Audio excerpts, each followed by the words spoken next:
ఈ వీడియోలో జూలై నెలలో 4 సినిమాలు ప్రేక్షకుల ముందుకైతే వస్తున్నాయి. దీని గురించి అయితే ఈ వీడియోలో ఫుల్‌గా తెలుసుకుందాం. ఇలా 4 సినిమాలు జూలైలో బాక్స్ ఆఫీస్ వద్ద అదృష్టాన్ని పరీక్షించుకునేందుకైతే వస్తున్నాయి. వీటితో పాటుగా 2 హిందీ సినిమాలు కూడా అయితే వస్తుంది. దీని గురించి అయితే వీడియోలో ఫుల్‌గా తెలుసుకుందాం. ఇలాంటి మూవీ అప్డేట్స్ కోసం, రివ్యూస్ కోసం అయితే వెంటనే మన ఛానెల్‌ని సబ్స్క్రైబ్ చేసుకోండి. అదే విధంగా ఒక లైక్ చేయండి. జూన్ లాస్ట్ వీక్‌లో 'కల్కి 2898 ఏడీ' సినిమా బాక్స్ ఆఫీస్ వద్ద భారీ కలెక్షన్‌తో రికార్డ్ అయితే తిరగరాస్తుంది. ఇప్పటికే 700 కోట్లకు పైగా వసూలుతో ప్రతిష్టాత్మకమైన 1000 కోట్ల క్లబ్‌లో అయితే దూసుకుపోతుందని చెప్పాలి. ఇప్పట్లో ఈ సినిమా సందడి తగ్గేలా అయితే కనిపించడం లేదు. రెండో వారంలోనూ మంచి వసూలు రావడం ఖాయంగా అయితే కనిపిస్తున్నాయి. ఇక జూలై సెకండ్ వీక్ నుంచి థియేటర్‌లోకి మరిన్ని చిత్రాలు అయితే రాబోతున్నాయి. విశ్వ నటుడు కమల్ హాసన్ నటించిన 'ఇండియన్ 2' సినిమా జూలై 12వ తేదీన పాన్ ఇండియా వైడ్‌గా అయితే రిలీజ్ కానుంది. ఇది 1996లో జరిగిన సంచలన విజయం సాధించిన 'ఇండియన్ 2' చిత్రానికైతే సీక్వెల్. తెలుగులో అయితే 'భారతీయుడు 2' పేరుతో విడుదలవుతుంది. ఇప్పటి పరిస్థితులకు తగ్గట్టుగా నేటి సమాజంలో జరుగుతున్న అవినీతి, లంచగొండితనాన్ని తెర మీదకు ఆవిష్కరిస్తున్నాడు డైరెక్టర్ శంకర్ గారు. సేనాపతిగా కమల్ హాసన్ అదే ఓల్డ్ గెటప్‌లో అయితే కనిపించబోతుంది. ఇప్పటికే రిలీజ్ అయిన 'ఇండియన్ 2' ప్రమోషనల్ మెటీరియల్‌కు ఆడియన్స్ నుంచి మంచి రెస్పాన్స్ అయితే వచ్చిందని చెప్పాలి. పాటలు పెద్దగా ఆకట్టుకోలేకపోయినా టీజర్, ట్రైలర్ మాత్రం జనాల దృష్టి ఆకర్షించింది. 28 ఏళ్ల తర్వాత శంకర్, కమల్ హాసన్ కలిసి ఎలాంటి కంటెంట్‌తో రాబోతున్నారో చూడాలని ఆసక్తిగా ఎదురు చూస్తున్నారు ఫ్యాన్స్. నెక్స్ట్ వన్ వచ్చి జూలై 19వ తేదీన 'డార్లింగ్' సినిమా రిలీజ్ కాబోతుంది. ప్రియదర్శి, పుల్లగొండ, నభా నరేష్ జంటగా నటించిన ఈ రొమాంటిక్ కామెడీ ఎంటర్‌టైనర్ కు 'వై దిస్ కొలవరే' అనే ట్యాగ్ లైన్. దీనికి అశ్వన్ రామ్ దర్శకత్వం అయితే వహిస్తున్నాడు.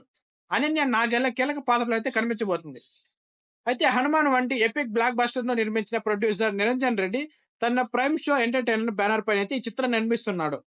అల్లు శిరీష్ చాలా కాలం తర్వాత హీరోగా నటిస్తున్న సినిమా 'బడ్డీ'. ఇందులో గాయత్రి భరద్వాజ్, త్రిష రాజేష్ సింగ్ హీరోయిన్లుగా అయితే నటిస్తున్నారు. ఇక టెడ్డీ బియర్ కథలో కీలకంగా అయితే ఉండబోతుంది. తగ్గేదేలా అంటూ టెడ్డీ బియర్ అన్యాయంపై పోరాడమే అనే కొత్త పాయింట్ తో ఈ సినిమా అయితే తీశారు. అల్లు శిరీష్ ఈసారి హిట్ కొట్టేలా ఉన్నాడనే నమ్మకాన్ని అయితే కలిగించిందని చెప్పొచ్చు. ఈ నెల 26న 'బడ్డీ'తో పాటుగా 'రాయన్' సినిమా కూడా రిలీజ్ కాబోతుంది. తమిళ హీరో ధనుష్ స్వీయ దర్శకత్వంలో తెరకెక్కిస్తున్న ఈ చిత్రంలో అయితే సందీప్ కిషన్, కాళిదాసు, జయరాం, వరలక్ష్మి, శరత్ కుమార్, ఎస్.జె. సూర్య కీలక పాత్రలు అయితే కనిపించబోతున్నారు. ఇది ధనుష్ కెరీర్ లోని 50వ సినిమా కావడంతో అందరిలో మంచి అంచనాలు అయితే ఉన్నాయి. ఇప్పటికే సినిమా కథ ఏంటి, హింట్ ఇచ్చే ప్రమోషనల్ కంటెంట్ ఏది బయటకైతే రాలేదు. క్యారెక్టర్ పోస్టర్లో 2 పాత్రలు మాత్రం అయితే ఆకట్టుకుంటున్నాయి. సన్ పిక్చర్స్ బ్యానర్ పై కళానిధి మారన్ ఈ సినిమాని అయితే నిర్మిస్తున్నాడు. ఇలా 4 సినిమాలు జూలైలో బాక్స్ ఆఫీస్ వద్ద అదృష్టాన్ని పరీక్షించుకునేందుకైతే వస్తున్నాయి. దీనితో పాటుగా 2 హిందీ సినిమాలు అయితే వస్తుంది. సుధా కొంగర దర్శకత్వంలో అక్షయ్ కుమార్ హీరోగా నటించిన 'సర్ఫియా' చిత్రం ఈ నెల 12వ తేదీన విడుదల కానుంది. ఇది సూర్య నటించిన 'ఆకాశమే నిహద్ర' మూవీకి అయితే హిందీ రీమేక్.